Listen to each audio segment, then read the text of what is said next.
ঘুম থেকে উঠে বেরিয়ে পড়লাম ঘুরতে যাওয়ার উদ্দেশ্যে। শীতের সকালে কার না ঘুরতে যেতে ভালো লাগে। গুটি গুটি পায়ে চারিদিকে মনোরম দৃশ্য। ও ফার্স্ট টাইম ব্লগ শ্যুট করছি, যদিও গাড়িতে বসে। গ্রামের রাস্তা দিয়ে এগিয়ে যেতে যেতেই শীতের সকালে সবাই যে যার কাজে ব্যস্ত, এবং ঘুরতে যেতে সবারই ভালো লাগে। তাই বেরিয়ে পড়লাম চিড়িয়াখানার উদ্দেশ্যে। চিড়িয়াখানার গেটে দেখছি প্রচুর ভিড়, প্রচুর মানুষের সমাগম। তা গাড়িটা পার্কিং করতে হবে, পার্কিং এই জায়গাটায় পার্কিং করিলাম। ও এই ভিউটা দেখো, জাস্ট ওয়াও। তারপরে ওই সাইডটায় পার্কিং করার পরে এই চোখে একটু পোস্ট দিয়ে দিলাম। চিড়িয়াখানার ভিতরে ঢুকে দেখি পাবো প্রচুর মানুষের ভিড়, ও প্রচুর ভিড়, জাস্ট ওয়াও লাগছে। চারিদিকে সৌন্দর্য, মায়া ছড়িয়ে আছে, এবং এখানে বানররা যে যার মতন খেলা করছে। ওই দেখো, এক হাত দিয়ে এদিক সেদিক করছে। এখানে ঢুকতেই এই গেটটা, একটা হাতি, দুপারে দুটো জিরাফ। তারপরে গুটি গুটি পায়ে একটু এগিয়ে গেলাম, যেতেই এখানে কুমির। ওই দিকটায় এখানে বাঘ মামা পোজ দিয়েছে। এই যে বাঘ দেখতে চলে এসে বাঘ দেখে শুয়ে আছে। খুবই ঘুম পেয়েছে তার, সারা রাত ঘুমায়নি। ওই গুহার ভিতরে থাকে। এপার দিয়ে দেখি, ওয়াও, ঘুম ভরেও বাঘই হয়। তারপরে পাখি দেখতে এলাম, পাখিটাকে দেখে নিয়ে এদিকে প্রচুর পাখি। ভিতরে উপরে কটি কাকেও ঢুকে গেছে, কোথা দিয়ে ঢুকেছে তারাই জানে। এদিকে হাতিরা রোদ পোয়াচ্ছে, রোদ্দুর সবার ভালো লাগে। এখানে শিঙ্গি মামাও রোদ পোয়াচ্ছে, শুয়ে ঘুমাচ্ছে। কেউ ডিস্টার্ব করো না তাকে, রাতভর ঘুমায়নি তিনি। এখানে প্রচুর পাখি, বার্ডস, সমস্ত বাচ্চারা দেখে খুবই খুশি। পিকক, এটা খুবই সুন্দর পাখি। এটা কি পাখি দেখছি, ওই পাখিটা দেখতে এসে অবাক। পাখিটি পোজ দিয়ে আছে, সবাই ছবি তুলছে বলে। ওয়াও, দুটি ডানা মেলে পোজ দিয়ে আছে। সবাই ছবি তোলো। পাখিটিও খুব খুশি, সবাই তার ছবি তুলছে। ও একটু এগিয়ে গিয়ে দেখি এদিকে গেল লোকজন, ব্যাস আর কেউ তুলছে না মনে হয়, তাই পোস্টটা সরিয়ে নিল।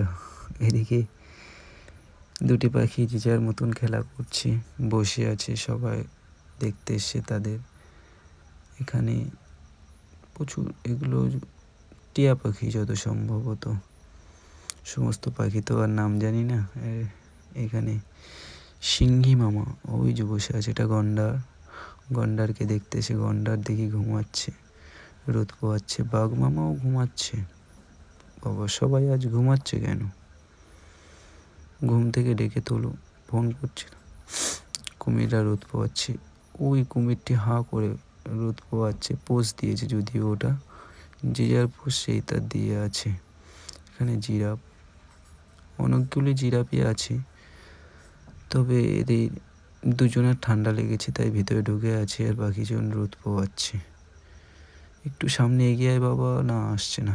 এখানে একটি ফিমেল সিংহ, যে এদিক ওদিক খাবারের আশায় ঘুরছে, সারা রাত হয়তো খেতে দেয়নি, ঘুরছে। দুটি মাংসের টুকরো দিন আমাকে, একটু খাই।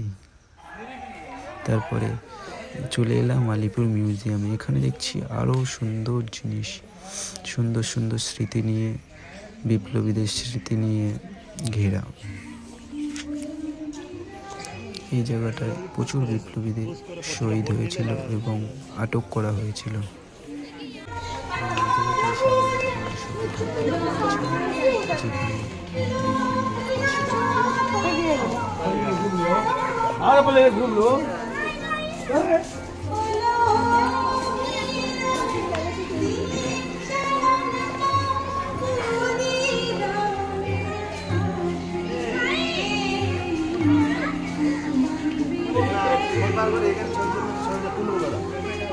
রাতে ফাঁসির মঞ্চ এখানে তো চলে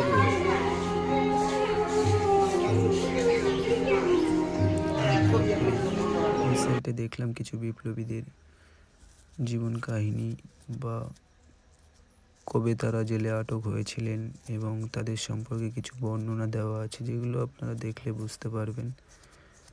সবই তো পড়ে শোনানোর সময় নেই, এক একটা লিস্ট পড়তে গেলে 2 মিনিট টাইম লাগবে। এখানে সমস্ত শহীদদের নাম লেখা, যাদেরকে এই আলিপুর জেলে ফাঁসি দেওয়া হয়েছিল।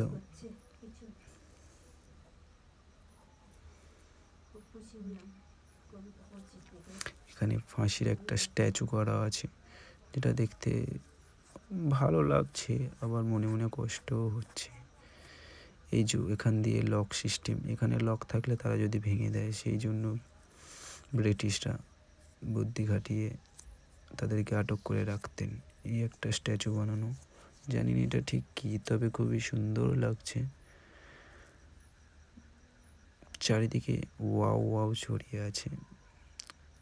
এখানে সেই জেলখানা, যাকে ফুটিয়ে তুলেছে আমাদের আলিপুর জেলখানা, জেল মিউজিয়াম।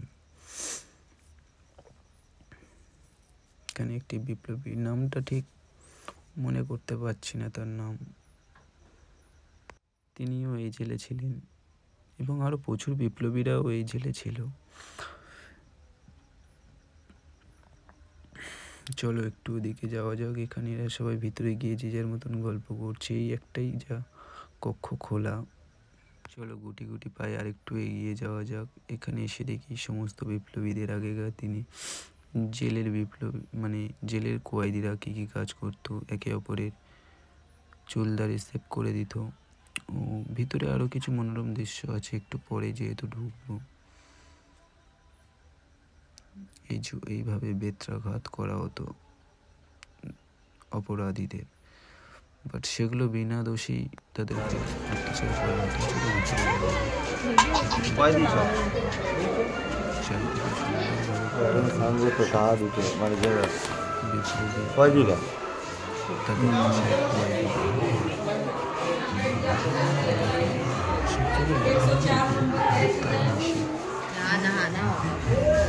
জেলের অরিজিনাল থালা, এবার করে তো বন্ধ হলো, আগে তো ছিল কয়েদি, বুঝলো? এবারে করে কি থালা করেছে বলি কয়েদি আগে থাকতো, দেখে নি, এবার করে তো বন্ধ হলে একটা লিস্ট সিস্টেম আছে। ডন ডন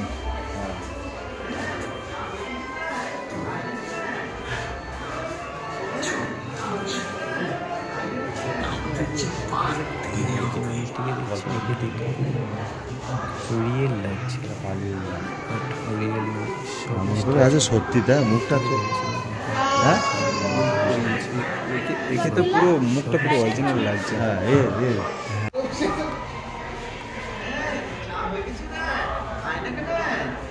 চা হয়ে গেছে স্যার, এটা কি পাগল নাকি? রানি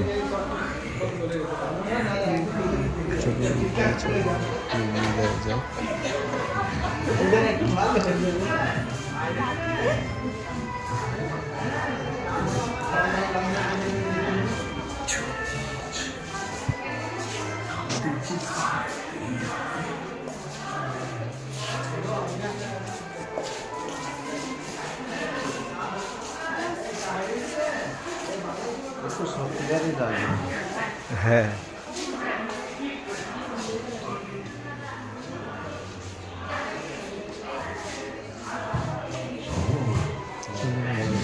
এবারে পৌঁছে গেলাম আমরা সেই আগেকার দিনে খুচরো পয়সা, যেটাকে আমরা এখন টাকা বলি, 2 আনা। এটা 2 আনা, 3 আনা, এই যে আরও আছে প্রচুর আগেকার দিনের মুদ্রা বা আনা, যা কেবল ফুটিয়ে তুলেছে আলিপুর জেল মিউজিয়াম। খুবই সুন্দর করেছে। এখানে একটি দুর্গা মায়ের মূর্তি করেছে, দুর্গা মা সোনালী কালারে, দেখতে অপরূপ সুন্দর লাগছে তাকে। আর একটু এগিয়ে চলো, এগিয়ে যাই গুটি গুটি পায়ে।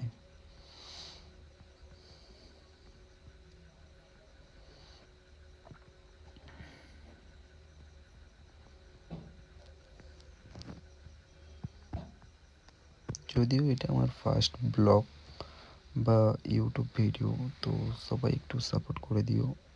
এখানে আরেকটি মূর্তি দুর্গা মায়েরই।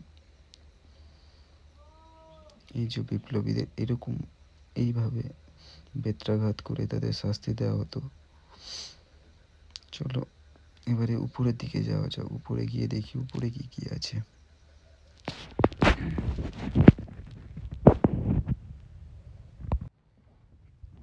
চলো গুটি গুটি পায়ে উপরের দিকে যাওয়া যাক। উপরে গিয়ে দেখি দোতলায় কি অপেক্ষা করছে আমাদের জন্য। আশা করি খুবই সুন্দর জিনিস হবে, তো দেখা যাক কি আছে, কি ওয়েট করছে। আরও কিছু সিন হয়তো, মানে কিছু দৃশ্য হয়তো অনেক অনেক সাইড ভিডিও করা হয়নি, তো সেগুলো দেখাতে পারছি না।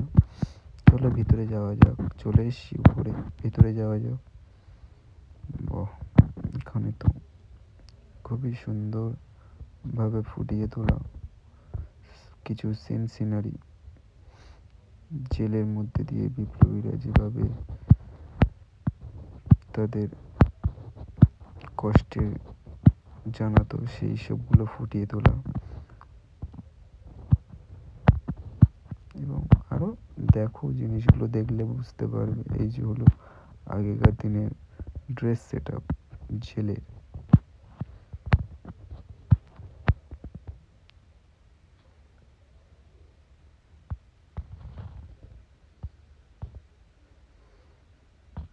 এগুলো বিপ্লবীদেরই স্ট্যাচু, সবই স্ট্যাচু, নেহাতে স্ট্যাচু, যা আমাদের মনোরঞ্জন করার জন্য ফুটিয়ে তোলা।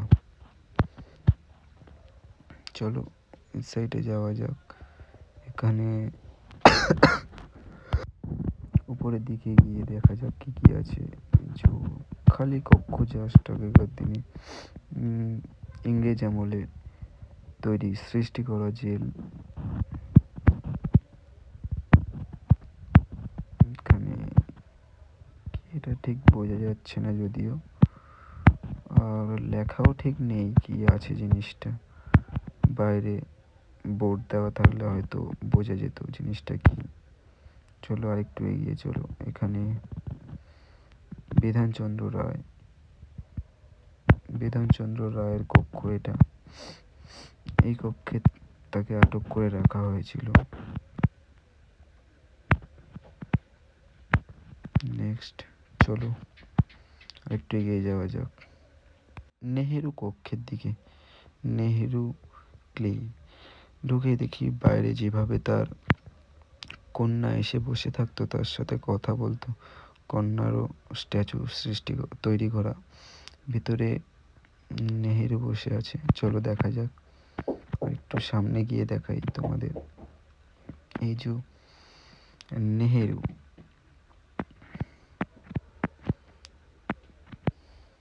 চলো এগিয়ে যাওয়া যাক। এখানে তার সমস্ত কিছু লেখা আছে, কবে তিনি আটক হয়েছিলেন এবং ছাড়া পেয়েছিলেন। এটা কি আছে? জওহরলাল নেহেরু 1900। এটি জওহরলাল নেহেরু একটু মূর্তি দিয়ে কিছু সৃষ্টি করা। এখানে আগেকার দিনের বিপ্লবীরা ইংরেজদের মারার জন্য যে সমস্ত অস্ত্র ব্যবহার করতো, সেই সমস্ত অস্ত্র ইংরেজরা যাদেরকে ধরেছিল তাদের কাছ থেকে সংগ্রহ করা কিছু অস্ত্র। সেখানে ভিডিও শ্যুট করতে দেয় না, তবুও লাস্ট মুহূর্ত তো ক্যামেরা বন্দি করলো। মানে চলো আর কিছু না বলে চুপচাপ শোনা যায়।